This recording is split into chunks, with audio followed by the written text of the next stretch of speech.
ఇప్పుడు మీ జుట్టు రాలడం పూర్తిగా తగ్గిపోతుంది. ప్రిస్మోస్ be fall cure miracle herbal hair oil తో. నమస్తే, వెల్కమ్ టు సుమన్ టీవీ. నటుడు డాక్టర్ రాజేంద్ర ప్రసాద్ గారి కుమార్తె గాయత్రి ఈరోజు తెల్లవారుజామున గుండెపోటుతోటి మరణించారన్న విషయం మనందరికీ తెలిసిందే. కేవలం 38 సంవత్సరాల వయసు కలిగినటువంటి గాయత్రి కార్డియాక్ అరెస్ట్ తోటి మరణించారని వైద్యులు తెలియజేశారు. అయితే సాధారణంగా స్త్రీలలో గుండెపోటు రావడం అనేది అరుదుగా చెప్తూ ఉంటారు. ఎందుకంటే వాళ్ళలో ఉన్నటువంటి ఈస్ట్రోజన్ హార్మోన్ వాళ్ళకి హెల్ప్ చేస్తుంది, రాదు అని చెప్తారు. మెనోపాజ్ స్టేజ్లోని 1-2 కేసులు చూస్తూ ఉంటాం. కానీ ఇంత చిన్న వయసులో గుండెపోటు రావడానికి రీజన్స్ ఏమై ఉంటాయి, ఇతర కారణాలు ఏమైనా అయి ఉంటాయా?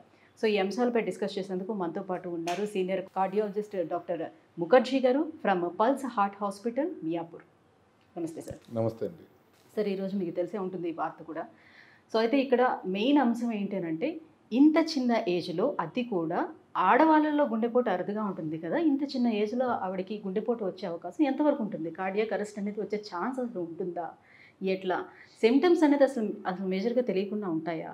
అంటే చాలా చాలా బాధాకరమైన విషయం ఉంది. రాజేంద్ర ప్రసాద్ గారి డాటర్ చనిపోవటం, ఎస్పెషల్లీ ఆయన రీసెంట్గానే తన డాటర్కి ఉన్న అనుబంధం అందరితో పంచుకోవటం చాలా చాలా హృదయాన్ని కలిచివేస్తున్న పరిణామం కింద భావించారు. అయితే మీరు అడిగినట్టుగా ఒకవేళ యంగ్ పేషెంట్లో ఇంత 38 ఇయర్స్లోనే ఆవిడకి హార్ట్ అటాక్ వచ్చిందనేది మనకి ఇంకా ధృవీకరించి తెలియదు. But at the same time మనకి మీడియాలో వస్తున్న రిపోర్ట్స్ బట్టి హార్ట్ అటాక్ అని అనుకున్నట్లయితే ఆవిడకి హార్ట్ అటాక్ ఇంత తక్కువ వయసులో ఎందుకు వచ్చింది అనేది ముందు అనలైజ్ చేసే ముందు, ఎందుకు అసలు తక్కువ వయసులో లేడీస్కి హార్ట్ అటాక్ తక్కువగా వస్తుందన్న విషయం ఒకసారి చూద్దాం. ఎందుకు తక్కువగా వస్తుందంటే, ఒకటి హార్మోనల్ ప్రొటెక్షన్ ఉంటుంది యంగ్ ఏజ్లో. లేడీస్కి హార్మోన్స్ ఈస్ట్రోజన్స్ ఎక్కువ ఉండటం వల్ల వాళ్ళకి హార్ట్ ప్రాబ్లమ్స్ వచ్చే అవకాశం తక్కువ ఉంటుంది. ఎప్పుడైతే మెనోపాజ్ వస్తుందో, ఆ మెనోపాజ్ వచ్చిన తర్వాత మగవాళ్ళతో పాటుగా ఈక్వల్గా ఆడవాళ్ళకు కూడా హార్ట్ అటాక్లు వస్తుంటాయి. ఇంకొక విషయం ఏంటంటే, యంగ్ మెన్లో ఎందుకు హార్ట్ అటాక్లు వస్తుంటాయంటే, 90% ఆఫ్ ది మెన్ ఎవరికైతే హార్ట్ అటాక్ వస్తుందో 40 ఏళ్ల లోపల వాళ్ళలో 90% మంది స్మోకర్స్ ఉంటారు. అందుకంటే స్మోకింగ్ అనేది చాలా ఎక్కువ ఇంపార్టెంట్ కారణం తక్కువ వయసులో హార్ట్ అటాక్ రావడానికి. భారతదేశంలో మహిళలు తక్కువ వయసులో స్మోకింగ్ చేయటం చాలా చాలా తక్కువ కాబట్టి 40 ఏళ్ల లోపల హార్ట్ అటాక్లు వచ్చే మహిళల సంఖ్య తక్కువే. అయితే అసలు కంప్లీట్గా అసలు రాకుండా ఉంటుందా అంటే లేదు, తక్కువగా ఉంటుంది. అయితే దీంట్లో ప్రాబ్లం ఎందుకు వస్తుందంటే, ఇది రేర్గా వస్తుందని అందరికీ తెలుసు, ప్రజలకి తెలుసు, డాక్టర్స్కి తెలుసు, అందరికీ తెలుసు. కాబట్టే వైద్యం నిర్ధారణ డిలే అయిపోతాయి. మనకి ఎప్పుడైతే తక్కువ వయసులో లేడీస్కి ఎప్పుడైనా హార్ట్ అటాక్లు వస్తాయో అప్పుడు వాళ్ళకి మనం నిర్ధారించడంలో చాలా కష్టం అవుతుంది. అంటే రాదు కదా అన్న ఉద్దేశంలో ఎవరు కూడా గుండెకి సంబంధించిన పరీక్షలు తొందరగా చేయరు, కొంచెం డిలే అవుతుంది. సో దాంతో పాటుగా ఇంకొకటి ఏంటంటే, అగ్నికి ఆజ్యం పోసినట్టుగా లేడీస్లో, యంగ్ లేడీస్లో ఎస్పెషల్లీ వచ్చే హార్ట్ అటాక్ సిమ్టమ్స్ నార్మల్గా పెద్దవాళ్ళల్లో, మగవాళ్ళల్లో వచ్చే హార్ట్ అటాక్ సిమ్టమ్స్కి భిన్నంగా ఉంటాయి. ఇద్దరికి ఒకలాగా ఉండవు. ఎట్లా ఉంటుందంటే, లేడీస్కి కొంత గ్యాస్ ప్రాబ్లం లాగా రావటం, విపరీతమైన నిస్సత్తువ మాత్రమే ఉండటం, ఛాతీ నొప్పి లేకపోవడం, కొంతమందికి ఆయాసం మాత్రమే రావడం, కొంతమందికి చెమటలు మాత్రమే రావడం, కొంతమందికి చేతులు మాత్రమే లాగటం, ఇలా భిన్నమైన లక్షణాలతో అది ప్రజెంట్ చేస్తుంది. కాబట్టి గుర్తుపడటం కష్టం అవుతుంది. యాజ్ ఇట్ ఈస్గా మనకి తక్కువ వస్తుందని అందరికీ తెలుసు. రెండోది, భిన్నమైన లక్షణాలతో ప్రజెంట్ అవుతారు. దాంతో అందరికీ ఒక డిస్బిలీఫ్ ఉంటుంది, అయ్యుండదేమో, గుండెది కాదేమో అన్న డిస్బిలీఫ్ ఉండడంతో గుండెకి సంబంధించిన పరీక్షలు చేయడంలో డిలే అయ్యే అవకాశం ఉంటుంది.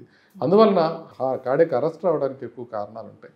దీంతో పాటుగా ఇంకొక విషయం ఏంటంటే, కార్డియాక్ అరెస్ట్ ఎక్కువగా రావడానికి లేడీస్ యంగ్ ఉన్నప్పుడు హార్ట్ అటాక్ వచ్చినప్పుడు మనం మామూలుగా పెద్దవాళ్ళలో ఏంటంటే కొంచెం కొల్లేటరల్స్ అనేవి డెవలప్ అవుతాయి. ఒక రక్తనాళానికి ఇంకొక రక్తనాళానికి కమ్యూనికేషన్ ఛానల్స్ డెవలప్ అవుతాయి. అయితే యంగ్ పీపుల్లో, బోత్ మేల్స్లోనూ ఫిమేల్స్లోనూ కూడా యంగ్ పీపుల్లో మనకి ఆ కమ్యూనికేషన్ డెవలప్ కాదు ఒక రక్తనాళం నుంచి ఇంకో రక్తనాళం ద్వారా. అందువల్ల హార్ట్ అటాక్ చాలా మ్యాసివ్గా వచ్చే అవకాశం ఉంటుంది.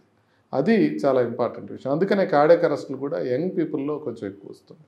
అంటే ఇంటర్నల్గా కూడా ఇంకా ఏమైనా ఇష్యూస్ ఉండటం వల్ల కూడా ఈ హార్ట్ అటాక్స్ వచ్చే అవకాశం ఎంతవరకు? ఎగ్జాక్ట్లీ అదే చెప్పబోతున్నాను నేను. అంటే రిస్క్ ఫ్యాక్టర్స్ కొన్ని ఉన్నాయి అనుకోండి యంగ్ పీపుల్కి. అంటే బీపీ కావచ్చు, షుగర్ కావచ్చు, ఊబకాయం కావచ్చు, లేకపోతే మానసిక ఒత్తిడి కావచ్చు. ఇలాంటి రిస్క్ ఫ్యాక్టర్స్ ఉన్నప్పుడు మగవాళ్ళ కన్నా ఆ రిస్క్ ఫ్యాక్టర్స్ ఆడవాళ్ళని ఎక్కువగా ఎఫెక్ట్ చేస్తాయి. దీని మీద ప్రత్యేకమైన పరిశోధనలు జరిగినాయి. యంగ్ పీపుల్ హార్ట్ అటాక్లు వచ్చటం లేడీస్లో అనేది 2 పరిశోధనలు ఉన్నాయి. విర్గో రిజిస్ట్రీ అనేది ఒకటి ఉంది, అదేవిధంగా యంగ్ ఎంఐ రిజిస్ట్రీ అని ఒకటి ఉంది. ఈ రెండిట్లోనూ తెలిసిన విషయం ఏంటంటే తక్కువ వయసులో ఉండే రిస్క్ ఫ్యాక్టర్స్ లేడీస్ని ప్రిడామినెంట్గా ఎఫెక్ట్ చేస్తాయి అని. అంటే ఫర్ ఎగ్జాంపుల్ స్మోకింగ్ తీసుకోండి, వెస్ట్రన్ వరల్డ్లో చేసిన స్టడీ కాబట్టి స్మోకర్స్ మగవాళ్ళలో ఆడవాళ్ళలో ఇద్దరు ఉంటారు. యంగ్ పీపుల్లో స్మోక్ మెన్లో చేసినట్లయితే వాళ్ళకి 3 రెట్లు హార్ట్ అటాక్ రావడానికి ఎక్కువ ఛాన్స్ ఉంటే, అదే యంగ్ లేడీస్ కనుక స్మోక్ చేస్తే వాళ్ళకి హార్ట్ అటాక్ వచ్చే అవకాశం 7 రెట్లు పెరుగుతుంది. అంటే ఉన్న రిస్క్ ఫ్యాక్టర్స్ లేడీస్ని ఎక్కువగా ఇబ్బంది పెట్టే అవకాశం ఉంటుంది. హార్ట్ అటాక్స్ రావటం రేర్ కాబట్టే మనకి డయాగ్నోసిస్ కానీ ట్రీట్మెంట్ కానీ డిలే అయ్యి వాళ్ళల్లో మరణాల సంఖ్య ఎక్కువ ఉంటుందని కూడా ఈ 2 పరిశోధనలో తెలుస్తాం. సో గాయత్రి గారిని చూసినట్లయితే కొంచెం ఒబేస్గా అయితే కనిపిస్తున్నారు. సో ఒబేసిటీ ఉండే వాళ్ళల్లో లేడీస్లో ఏమనుకుంటారంటే నాకు పీరియడ్స్ బాగానే అవుతుంది కాబట్టి ఇది వచ్చే ఛాన్స్ ఉంటుందని అనుకుంటారు. సో ఇలా ఎంతవరకు చూసుకోవచ్చు? అంటే పీరియడ్స్కి దానికి సంబంధం ఉండదండి. యూజువల్గా పీరియడ్స్ కాబట్టి మనం ఈస్ట్రోజన్కి కొంత ప్రొటెక్టివ్ ఎఫెక్ట్ ఉంటుందని కాబట్టి మనం అనుకుంటున్నాం తప్ప, బట్ పీరియడ్స్ వచ్చే వయసులో హార్ట్ అటాక్లు రావటం అనేది రేర్ ఏం కాదు. కాకపోతే ఎక్కువ కామన్ పీరియడ్స్ ఆగిపోయిన తర్వాత, మెనోపాజ్ దాటిన తర్వాత ఎక్కువ కామన్గా వస్తుంది. ఇక్కడ ఇంకొక చిన్న విషయం మనం చెప్పుకోవాలి. ఒకటి, బరువు ఎక్కువ ఉండటం అనేది ఒక రిస్క్ ఫ్యాక్టర్ అవడంతో పాటుగా లేడీస్లో, యంగ్ లేడీస్లో ఋతుస్రావం అవుతున్న వాళ్ళల్లో ఇంకొక మేజర్ ఫ్యాక్టర్ ఏంటుంటుందంటే ఓసీ పిల్స్ అంటాం, హార్మోనల్ పిల్స్. ఎస్పెషల్లీ ఇప్పుడు పండగ రోజులు ఉన్నాయి కాబట్టి ఏదో ఒక పూజ చేయాలని కొంత హార్మోనల్ పిల్స్ వేసుకోవటం. హార్మోనల్ పిల్స్ వేసుకునే వాళ్ళల్లో హార్ట్ అటాక్స్ వచ్చే అవకాశం ఎక్కువగా ఉంటుంది, ఎందుకంటే రక్తనాళాల్లో రక్తం గడ్డలు కట్టే అవకాశం ఎక్కువ ఉంటుంది. కాబట్టి ఇట్లా ఈస్ట్రోజన్ కంటైనింగ్ పిల్స్ వేసుకున్నప్పుడు వాళ్ళల్లో హార్ట్ అటాక్స్ రావడానికి ఛాన్సెస్ ఎక్కువ ఉంటుంది. చాలామందికి తెలియదు ఈ విషయం, అందుకని ఆ టైప్లో ఆ పిల్స్ తీసుకొని కొద్దిగా ఇబ్బంది పడేవాళ్ళు చాలామంది ఉంటారు. అయితే ఇప్పుడు లేడీస్లో ఈ థైరాయిడ్, పీసీఓడి, డయాబెటీస్ ఇలాంటి ఉండే వాళ్ళల్లో ఈ హార్ట్ అటాక్ రిస్క్లు ఎక్కువ ఉంటుందా? అంటే ఇదంతా ఒక కంటిన్యూస్గా ఒక స్పెక్ట్రమ్ ఆఫ్ డిసీజ్ మా.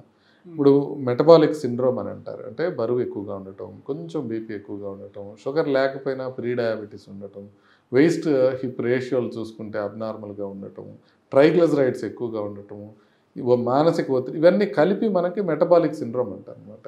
ఇలా ఉన్న వాళ్ళల్లోనే మనకి పీసీఓడి కూడా ఎక్కువగా ఉంటుంది. మీరు గమనించినట్లయితే వెయిట్ తగ్గగానే పీసీఓడి సిమ్టమ్స్ చాలా వరకు తగ్గిపోతుంటాయి.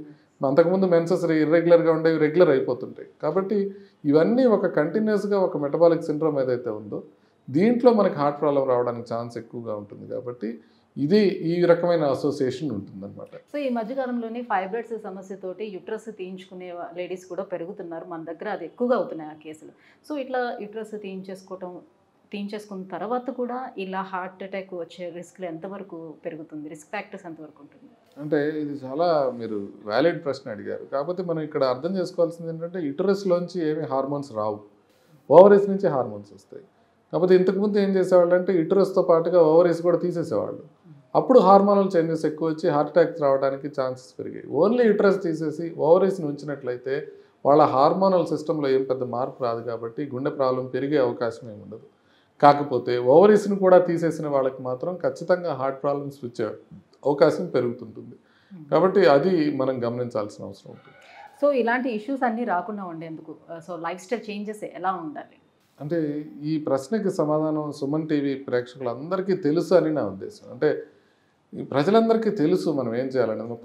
పదే మనం కూడా అనేక సార్లు చెప్పుకున్నాం. కానీ ప్రజలకు తెలిసిన విషయాలు పాటించకపోవడం అనేది అన్నిటికన్నా బిగ్గెస్ట్ రిస్క్ ఫ్యాక్టర్ అని నేను నమ్ముతాను. ఎందుకంటే బరువు మెయింటైన్ చేయాలని మనకు తెలుసు, బీపీ, షుగర్, కొలెస్ట్రాల్ కంట్రోల్ చేసుకోవాలని తెలుసు, మనం కొన్ని అలవాట్లకు దూరంగా ఉండాలని మనకు తెలుసు, ఆహారం విషయంలో నియమాలు పాటించాలని తెలుసు, రెగ్యులర్గా వ్యాయామం చేయాలని తెలుసు, మానసిక ఒత్తిడి తగ్గించుకోవాలని తెలుసు, నిద్ర సరిగ్గా పోవాలని తెలుసు, కాలుష్యానికి కొంచెం జాగ్రత్తగా దూరంగా ఉండాలని తెలుసు. ఇవన్నీ మనకి తెలిసిన విషయాలు. కానీ ఈ తెలిసిన విషయాల్ని మనం పాటించడంలో పూర్తిగా ఒక నిర్లిప్తత, ఒక నిరాసక్తత నెలకొంది. ఓవరాల్గా ఇప్పుడు మనం చూసుకుంటే ఇండియాలో ఒబేసిటీ రేట్స్ ఇంకా ప్రతి సంవత్సరం పెరుగుతూనే పోతున్నాయి. మనం అనుకున్నాము మనకన్నా అభివృద్ధి చెందిన దేశాల్లో ఇంకా ఒబేసిటీ ఎక్కువ ఉంది కదా అని. మొట్టమొదటిసారిగా 2023లో అమెరికాలో ఒబేసిటీ లెవెల్స్ తగ్గడం బిగినైనాయి. ఇండియాలో ఇంకా తగ్గడం బిగిన వాళ్ళు ఇంకా పెరుగుతూనే పోతున్నాయి. కాబట్టి మనం ఎప్పుడైతే మనం ఇండియా కూడా మనం బరువు లెవెల్స్ తగ్గటం మనం బిగిన్ చేస్తామో, ఎప్పుడైతే ఒక రకమైన ఆరోగ్యకరమైన అలవాట్లు మనము అలవర్చుకుంటామో, మనకు తెలిసిన విషయాల్ని మనం జాగ్రత్తగా పాటిస్తామో, అప్పుడు హార్ట్ అటాక్లు వచ్చే అవకాశం గణనీయంగా తగ్గే అవకాశం ఉంటుంది. మనం అర్థం చేసుకోవాల్సింది ఏంటంటే 90% గుండె జబ్బులు ప్రివెంటబుల్ గుండె జబ్బులు. మనం వీటిని రాకుండా నివారించుకోవచ్చు మనం గుండె జబ్బుల్ని. Thank you so much doctor. So ఈ అంశంపై మాట్లాడినందుకు చాలా వాల్యుబుల్ ఇన్ఫర్మేషన్ని మా ఛానల్ ద్వారా మీరు మా వ్యూవర్స్కి తెలియజేసినందుకు థ్యాంక్ యూ సో మచ్. నమస్తే.